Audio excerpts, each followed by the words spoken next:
Mamma mia! Salut les amis et bienvenue dans cette nouvelle vidéo consacrée à Java.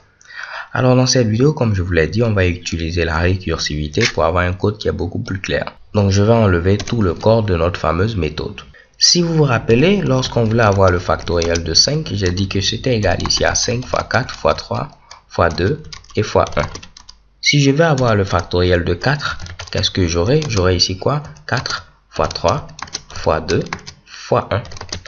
Qu'est-ce que vous remarquez à ce niveau-là? 5 factoriel, ce n'est rien d'autre que 5 fois 4 factoriel. Parce que tout ceci, c'est ce qui est présent à ce niveau-là. De même que 4 factoriel, ce sera ici 4 fois 3 factoriel. Donc si j'ai tout simplement n factoriel, c'est égal ici à n multiplié par n moins 1 factoriel. C'est-à-dire 5 factoriel est égal ici à 5 multiplié par 5 moins 1, ce qui fait 4, donc 4 factoriel. Ok? Donc on va utiliser ici cette petite formule pour pouvoir avoir notre petit système de récursivité. Donc je ne vais pas m'attarder sur cette condition qui vérifie que le nombre est un entier positif. Libre à vous de le faire, on va aller ici très vite. Première des choses, je vais vérifier est-ce que le nombre est égal à 0 ou égal à 1. Là, pas besoin de se fatiguer. Si le nombre qui est fourni en paramètres, donc je vais mettre ici n, comme ça je n'aurai pas à écrire beaucoup.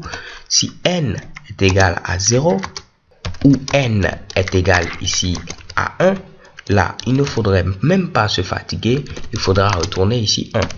Donc si n est égal à 0 ou n est égal à 1, retourne 1. Parce que le factoriel de 0 c'est 1 et le factoriel de 1 est égal également à 1.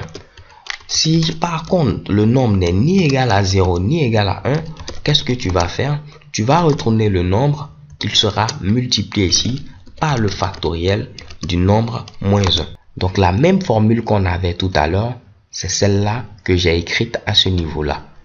Le factoriel ici de n, c'est tout simplement n multiplié par n moins 1 factoriel. Donc là, qu'est-ce qui va se passer? Si vous mettez par exemple ici, je veux le factoriel de 5, il va venir ici. Est-ce que 5 est égal à 0 ou 5 est égal à 1? Non. Donc il va retourner ici 5 multiplié par factoriel de 4. Donc on aura ici 5 multiplié par factoriel comme ceci de 4. Ensuite, il va se dire, mais je ne connais pas le factoriel de 4. Ok, je viens ici. Est-ce que 4 est égal à 0 ou 4 est égal à 1? Non. Alors, je vais retourner ici 4 fois factoriel ici de 3. Donc, il va venir dire que le factoriel de 4, ce n'est rien d'autre que 4 multiplié ici par factoriel de 3. Il verra également qu'il ne connaît pas factoriel de 3. Il va se dire que factoriel de 3, c'est tout simplement ici 3 multiplié par factoriel de 2. En suivant la même procédure que je vous ai décrite plus haut. Le factoriel de 2, il ne le connaît pas. Donc, ce sera ici 2 multiplié par tout simplement le factoriel de quoi? Le factoriel de 1. Il va venir chercher le factoriel de 1, il vient à ce niveau. Est-ce que 1 est égal à 0? Non. Est-ce que 1 est égal à 1? Oui. Donc là, il retourne 1. Donc lorsqu'il va venir maintenant au niveau du factoriel de 1, il va retourner 1. Et s'il retourne 1, alors on va remplacer ici ce factoriel de 1 par 1. On aura maintenant ici factoriel de 2 est égal à 2 fois 1, donc il va mettre ici 2. On aura factoriel de 3 qui sera 3 fois 2, il va mettre ici 6. On aura factoriel de 4 qui sera ici 6 fois 4, donc 24. Il va remplacer ce Mitsubishi également par 24. Et on aura maintenant définitivement le factoriel de 5 qui est égal à bel et bien ici 120. Et chez Kebam, il va nous retourner maintenant comme résultat 120. Donc on va tenter de voir si tout ce que je dis est vrai. On va mettre ici factoriel de 5. Et qu'est-ce que vous allez voir comme résultat? Chez Kebam 120.